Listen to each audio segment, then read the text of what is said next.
arnaque. Et donc, moi, je respecte. Et tu sais quoi, normalement, je ne fête pas mon anniversaire. J'aime pas fêter mon anniversaire. Je déteste quand on m'amène un gâteau avec des bougies. Ça me gêne beaucoup, en fait, quand je dois souffler sur les bougies. Et j'ai décidé que pendant 40 ans, j'allais faire une fête. Pourquoi ? Pour accueillir cette nouvelle décennie dans la joie, la gaieté. Toutes ces étapes, toutes ces crises, tout ce que j'ai vécu, ont fait que tu te renforces. Qu'avec le temps, dans le fond, tu es de plus en plus prêt à aller vers l'état, le nirvana. La vie n'est jamais linéaire, donc il y a des moments où tout d'un coup tu t'éloignes de ceux que tu aimes. Ceux que tu aimes, c'est pas seulement l'être aimé au sens premier, mais c'est aussi tous les gens qui te sont proches, tes amis, ta famille. Et puis tu laisses peut-être la vie prendre le dessus, puis demain tu te dis mince, ils sont partis.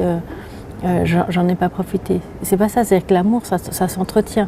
C'est pas quelque chose qui tombe du ciel, on dit oh bah l'amour c'est donné et puis il n'y a rien d'autre à faire. Chaque jour tu entretiens cet amour en donnant, en recevant. C'est un circuit qui doit circuler. C'est un échange, tu vois.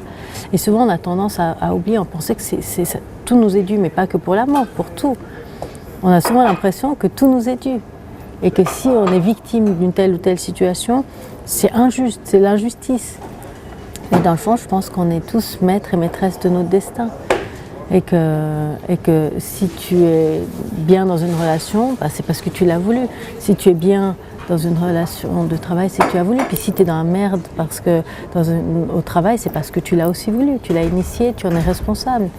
Il faut d'abord se regarder soi, faire beaucoup d'introspection avant d'aller projeter sur l'autre la faute, en fait. Tu vois, il y a des personnes qui peuvent se dire c'est Léla, elle a tout, qu'est-ce qui peut y avoir comme crise et qu'est-ce qui peut y avoir comme difficulté. Oui, mais tu vois, alors ça, on met un point, mon cher Thierry, exactement. On vit dans une société où, malheureusement, on substitue son propre jugement à celui de l'autre. Donc, c'est-à-dire que, de fait, on se dit c'est Léla Derive, elle a tout pour elle. Mais on ne sait pas, tu ne sais pas, dans le fond, qu'est-ce qui se passe dans l'intimité de l'autre. Tu vois, tu ne peux pas savoir. Tu peux pas savoir. Tu projettes une image en disant, mais dans le fond, sur le papier, mais ça a toujours été comme ça, sur le papier, c'est zéro faute. C'est la jolie petite maison dans la prairie avec tout comme il faut. Mais tu ne sais pas que quelqu'un peut passer par divers chemins intérieurs, bien sûr que il y a des gens qui vivent des situations bien plus difficiles, bien plus extrêmes. Mais c'est comme ça, à un moment donné, tu arrives sur Terre, tu as ton chemin qui est plus ou moins tracé, puis c'est à toi de décider, est-ce que tu veux aller dans cette direction-là, est-ce que tu as envie de t'en défaire, tu as envie d'avancer, tu as envie d'aller vers autre chose. Mais c'est vrai qu'on a de la peine à se projeter par rapport à ce que je dis, parce qu'on ne vit pas dans mon quotidien. Et je ne suis pas en train de dire que j'ai une vie difficile, pas du tout. Je dis juste qu'au contraire, j'ai de la chance, j'ai énormément de chance et j'en suis reconnaissante.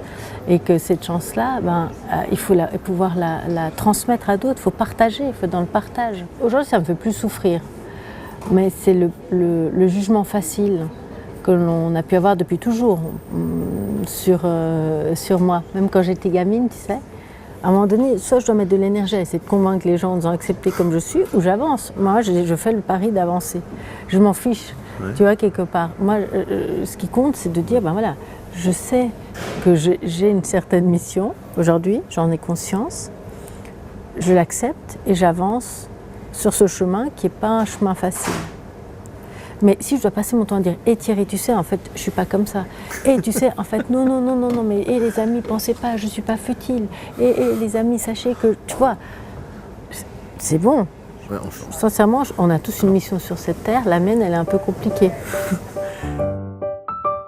Alors, on a des cartes avec des messages qui ont été écrits par des personnes. Ils l'ont fait ce jour-là parce qu'ils avaient un ressenti particulier. Ça, c'est-à-dire que pour moi, le respect, c'est vraiment à la base de tout. Le respect, c'est le respect d'une opinion différente, le respect d'un mode de vie différent, c'est le non-jugement, le respect. Le respect, c'est de regarder quelqu'un dans les yeux parce qu'il est en train de mendier, tu peux le regarder, il fait un sourire. Le respect, c'est tout simplement ne pas substituer son propre jugement à l'autre. C'est ça, le non-jugement. Le sourire, tu sais, c'est comme quand tu es dans la nuit, puis quand tu souris, on voit tes dents. Ouais. Donc c'est comme le soleil qui irradie. C'est quelque chose qui va toujours venir éclairer, en fait. Ça coûte rien de faire un sourire à quelqu'un en lui disant bonjour, merci. Tu as vu comme ça te change?